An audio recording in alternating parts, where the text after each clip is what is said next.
Amen. Well, good morning. So we are carrying on with our 10-10 vision series. What does it mean? How do we live life in all its fullness, which Jesus talks about? This isn't something we just believe in that kicks in when we die. This is something about living life in all its fullness now, bringing heaven here now, reconciled relationships with God, with ourselves, with each other, with creation now. And so this morning we've been working through, as part of this series, the 10 Commandments. So we'll see if this runs or not.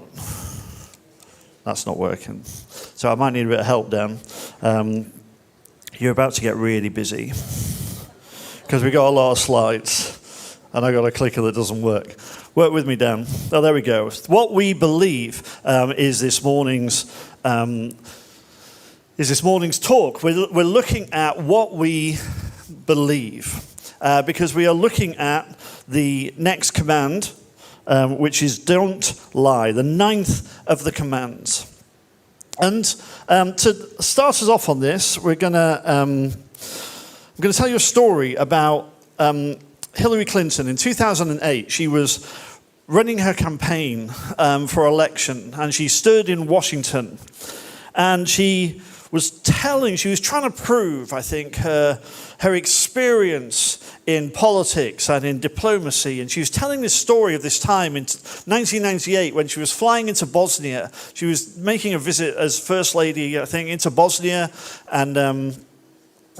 And the story that she said was, I went into Bosnia and there was supposed to be this reception, but there was sniper fire and this reception on the tarmac didn't happen. We had to all rush undercover into the hangar because there was all this like sniper fire coming from the hills. Very dramatic story, which really proves quite how experienced she is in world politics and diplomacy. And she's like been there at the rough end. The only problem is there was a whole bunch of journalists there who were in Bosnia in 1998. And they're going, that is not how that happens. Because she flew in and there was a beautiful reception.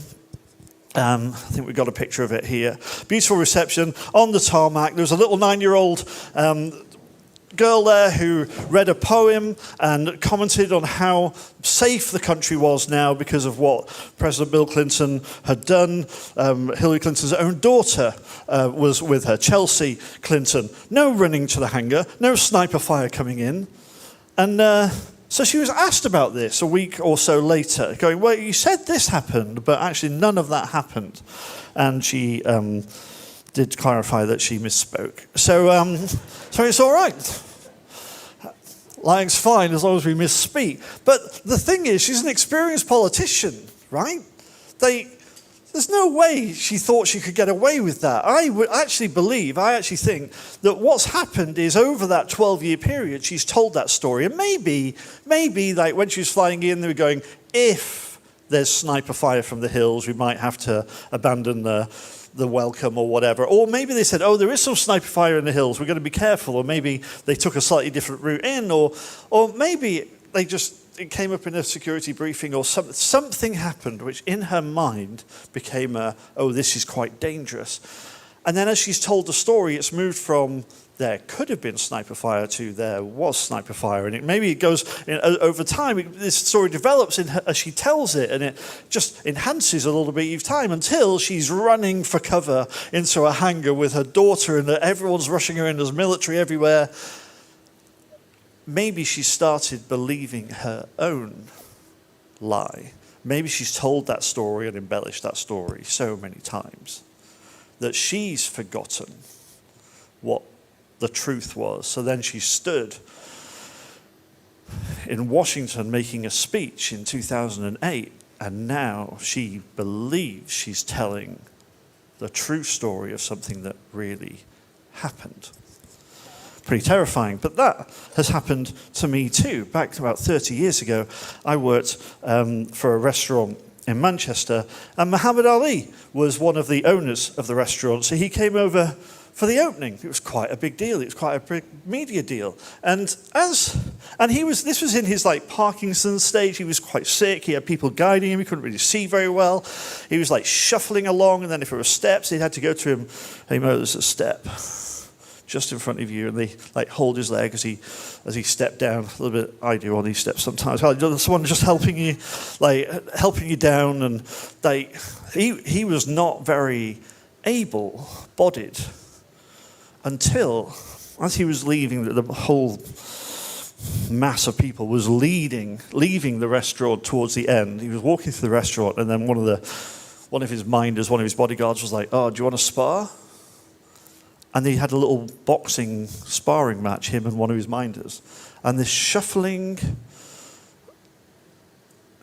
infirm, old legend was suddenly up on his toes, and the jabs were flying out really powerfully.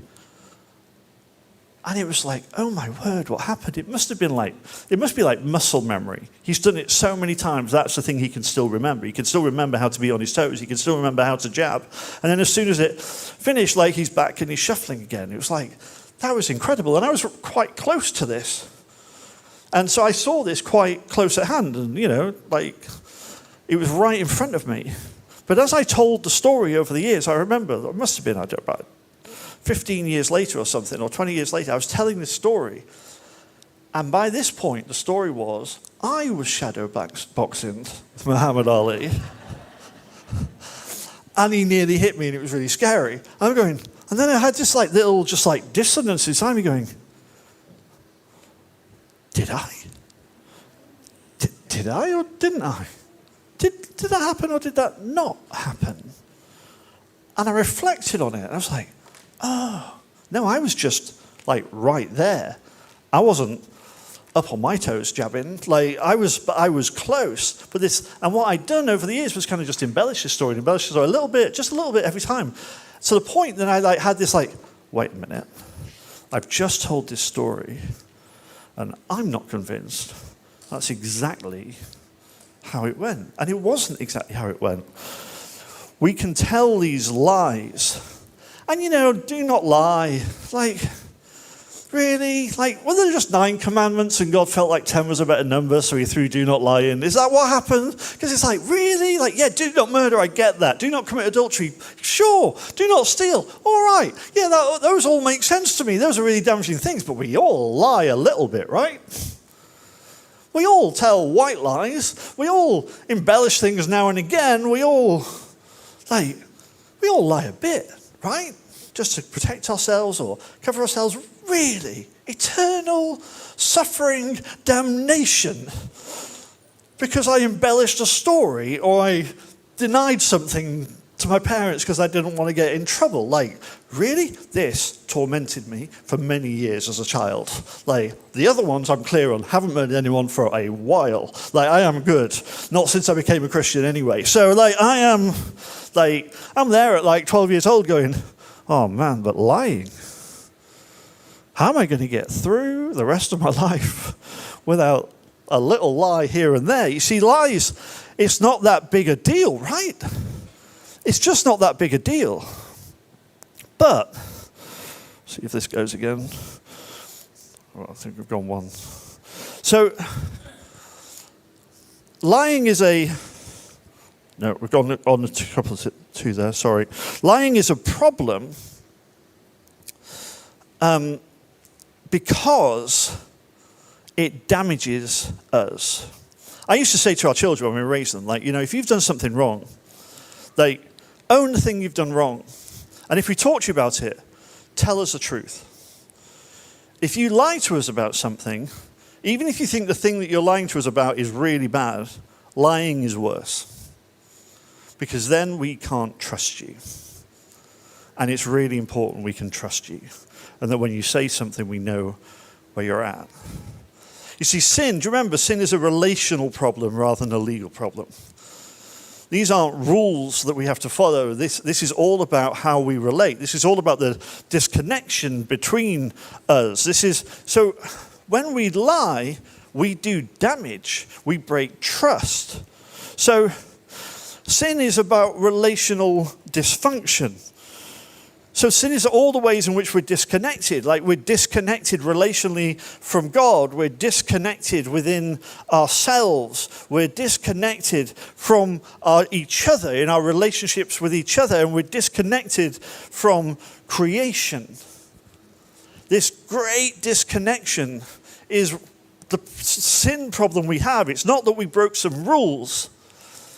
It's that we have a relational issue. We are disconnected from God, from ourselves, with each other, and from creation. You see, lies break trust.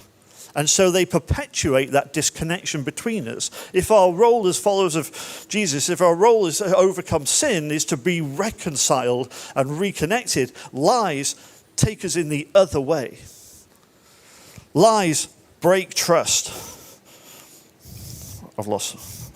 They damage relationships. They build walls between us. They distort our friendships.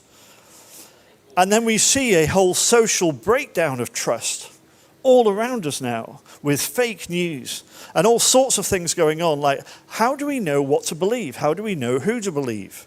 And then we can feel really isolated and disconnected. Then we can feel really distrusting of everybody. And we can feel quite a lot of dissonance in our lives because things don't add up. So they also damage people. If I lie to you, I do damage to you. If I tell you something that's not true, I distort your understanding of reality, your perception of reality. I change your worldview, maybe. I might even distort your beliefs. Some of the things I might say to you, if I'm critical to you, if I'm calling you names, if I'm telling you things that I don't like about you, whatever, I can really distort your self-image. If I say things to you about you that are at odds with what God says about you, that you're loved and you're lovable and you're included, that you're precious, that you carry the divine spark. But if I say, no, I think you're ugly, I think you're stupid, I am distorting your self-image and God's image of you and in you. And if I lie, which is we do far more often, we will gossip about other people than we will lie directly to somebody's face. So we might gossip about people, and then I'm distorting your opinion, your view of somebody else if I'm engaging in gossip. It's so destructive. And as we've heard, lies distort me. Because if I tell a lie often enough, I start believing my own lies. Because I might lose touch with reality myself. I know a man who lied so often that actually he ended up getting ensnared entirely in his own lies, lost all connection with reality, would argue the most ridiculous points as being true, just to save face. Even if he knew that he was wrong about something, he would still argue because he couldn't deal with being seen as wrong. The lies which he told everybody eventually caught up with him, and he lost touch with reality and actually became quite mentally impaired by it. Lying becomes a habit, and we lose connection with reality. It creates a dissonance in us where the things that we actually see as real can actually be at odds with reality itself. Our worldview can be at odds with the evidence that is in front of us, and we feel a real dissonance and a disconnect within ourselves, and we can fight really hard to defend our illusion. It does damage to us. So it's fascinating, isn't it, when Jesus comes along and says, I am the way, I am the truth, and I am the life. Seems like Jesus saying that he is the truth might have something to say about the command that says, do not lie, right? The problem with this is, I think very often when we think about Jesus saying, I am the way, the truth, and the life, what we can end up doing with that is we can go, well, therefore, if Jesus is the way, then that's the right things to do. So we do the right things. And if Jesus is the truth, well, then that's believing the right things. And if Jesus is about life, well, that's really life when we get to heaven. We need to go to heaven when we die. And we can turn this statement that is all about life and fullness and beauty and the reality of all things and living life in all its fullness now, which is what this series is about, we can turn that into something that is about religiosity, legalism, and death. These profound words of Jesus, we can distort them into something that is all about legalism, religiosity, and death, rather than life in all its fullness, rather than the reality of all things. You see, can we make it about a story that happened in the past? See, when we talk about Jesus being the truth, I think very often what we might understand is, well, it's the things about Jesus that are true, that he was God, that he died on the cross, that he was born of a virgin, that he rose again on the third day, that there's all these things about that we go, well, yeah, I believe all the theology, but I don't think that's what Jesus is talking about at all. I mean, partly because a whole bunch of that stuff hadn't even happened at that point. So I don't think that's what he's talking about.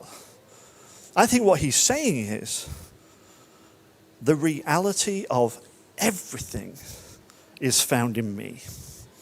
The truth of everything is found in me. The writer of Colossians tries to get this when he says that all things are held in him. Everything is from him and through him and to him. All the atoms are held together in him. He is the head of everything. He is the inspiration. He is the voice that speaks everything into being.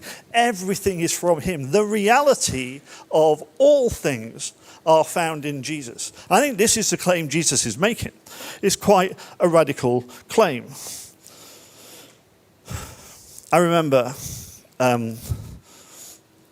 it's no secret, I think, to many people in the room that you two largely discipled me through my teens and 20s. And I remember going to see, in 1981, we went to see the Acton Baby Zoo Roper Zoo TV tour. Sorry, Zoo TV. We did the indoor arena, then we did the outdoor arena, and I went through it a few times on each one.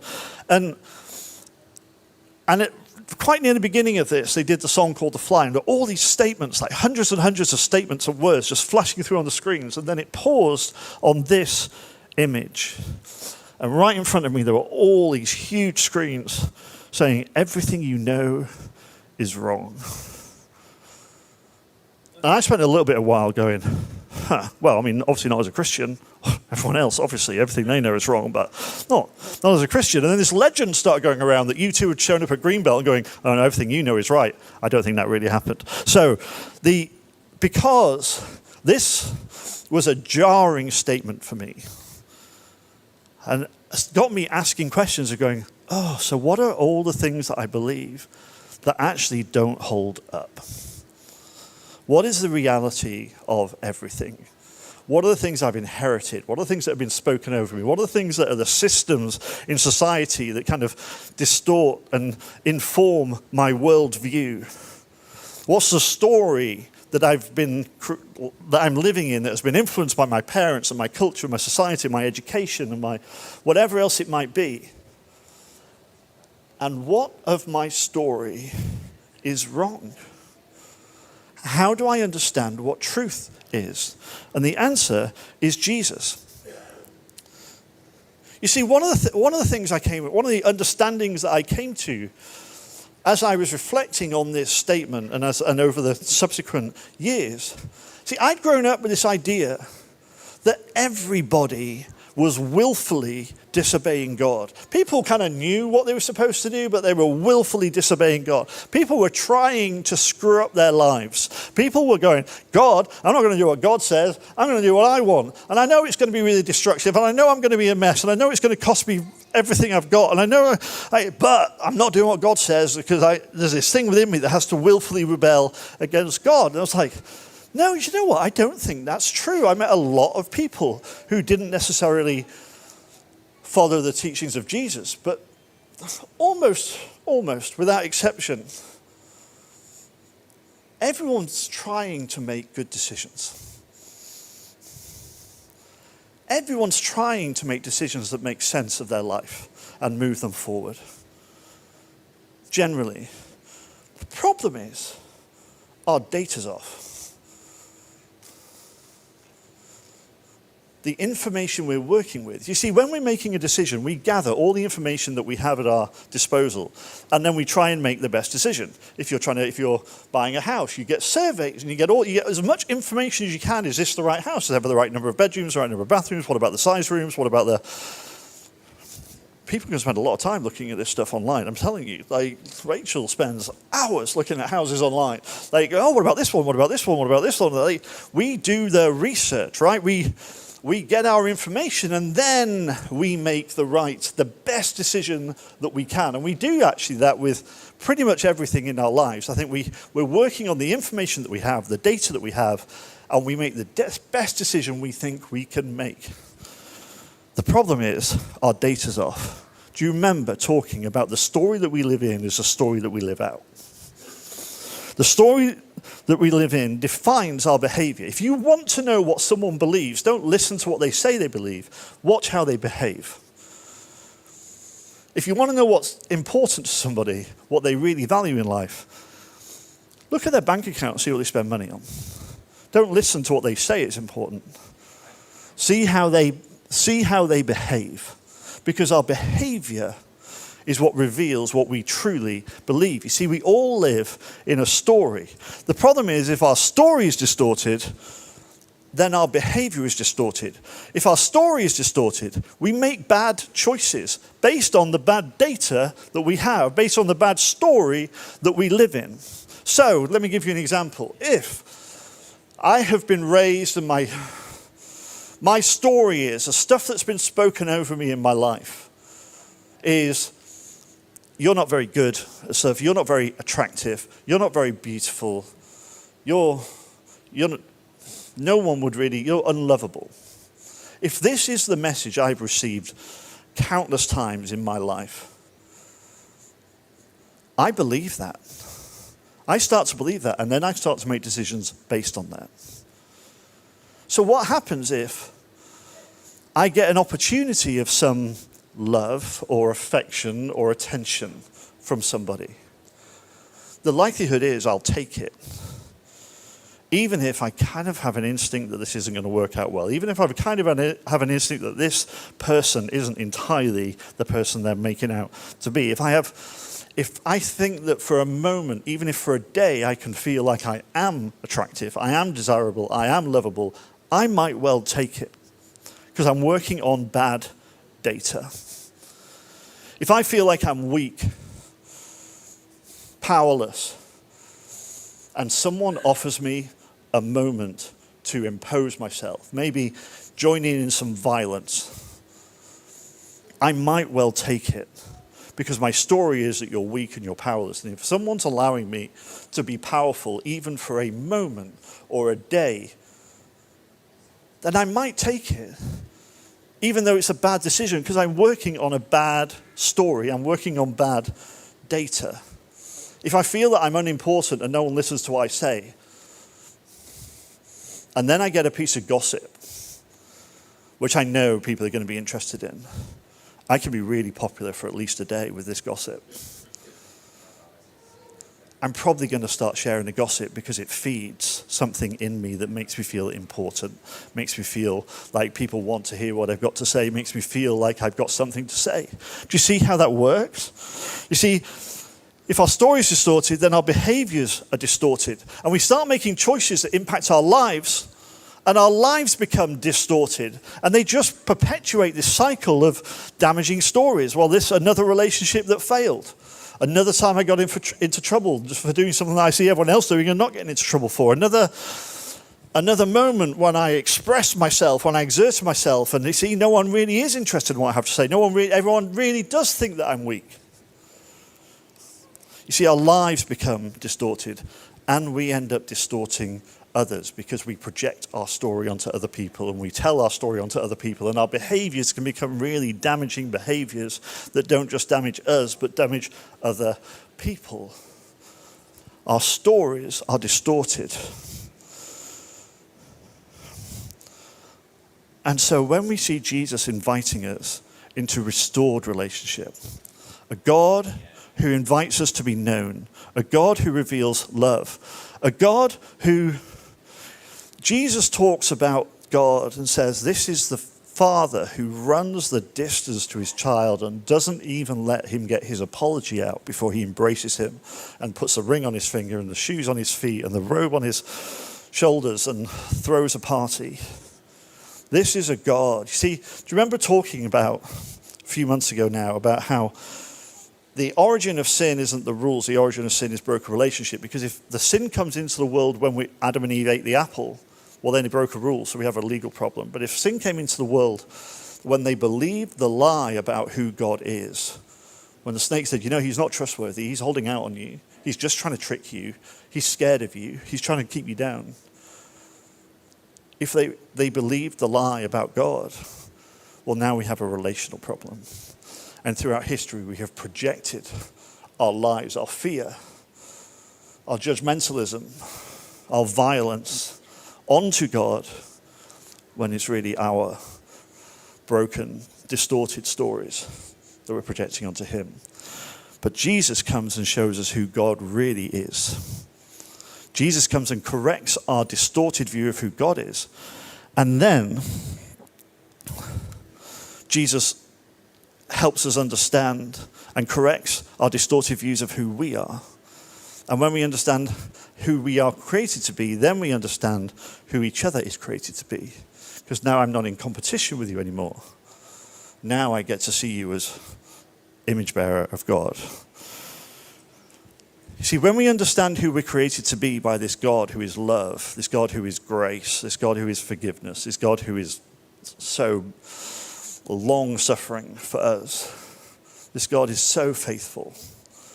When we understand that this is who God is, then we get to see ourselves as God created us to be, and it corrects our story.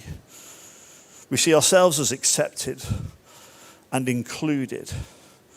We see ourselves as beautiful because that's who God says you are. Of immense worth. Someone who carries the image of God, the DNA of God, the divine spark within us. We're created that way. Someone who's created to bless and love and heal and restore. Not someone who's created to consume and take and destroy, but someone who's created to be a conduit of God's blessing into all creation. So we can bless and create and restore. Someone who is created to speak life into the world around them. And when we understand that of ourselves, then we are free to understand that of each other too. That our neighbor, our enemy, our family members, our school friends, our work colleagues, however problematic they might be, are accepted and included and beautiful. They are of immense worth, and someone who carries that divine spark, that DNA of God. They are someone who's created to bless and love and heal and restore. And they are someone who is created to speak life into the world all around them. They are a partner in Christ. They are a brother, a sister. However difficult they might be, they are a gift to be explored. We are family together. You see, lies distort us. And they don't just distort us, they distort each other. And because they disrupt and they distort our stories of what is true. And Jesus says that he is truth. So we must align ourselves with him. The invitation is to align ourselves with the reality of all things, is to align ourselves with Jesus, who is all truth. The invitation is to correct the bad data by aligning ourselves with Jesus in relationship so that we can see the reality of all things, so that when we're gathering data on which to make a decision, that story, that data, that information is coming from reality himself, from truth himself. So aligning ourselves with Jesus is a journey. It's not just something that happens in a moment. Well, I gave my life to Jesus when I was 24 or whatever, so no, it's a journey of discipleship, of footprints converging as we get closer and closer. It takes a lifetime, and it's new every day. We aren't aligning ourselves with something static. We're not aligning ourselves with something that is just theology or legalism or religiosity. We are aligning ourselves with someone dynamic, personal, and expansive. Someone who changes every day. And I know that might be problematic because we go, something of those go, wait a minute, God's unchangeable. What do you mean he changes every day? God is unchangeable. And yet, he has the grace and the accommodation to interact with me uniquely every day because he consistently meets us right where we are and invites us into the next steps forward. So he changes how he relates to us for what is best for us, whilst remaining unchanging, because that's what relationship demands. Theology demands unchanging. Relationship demands personal, unique interaction that is new every morning. Can we have the musicians up?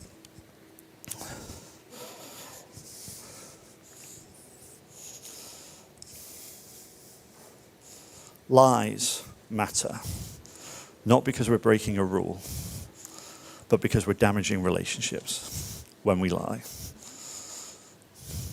When we lie, I damage myself, I damage you, I damage the people I'm lying about, I damage my story, I damage your story, and the story we live in is the story we live out.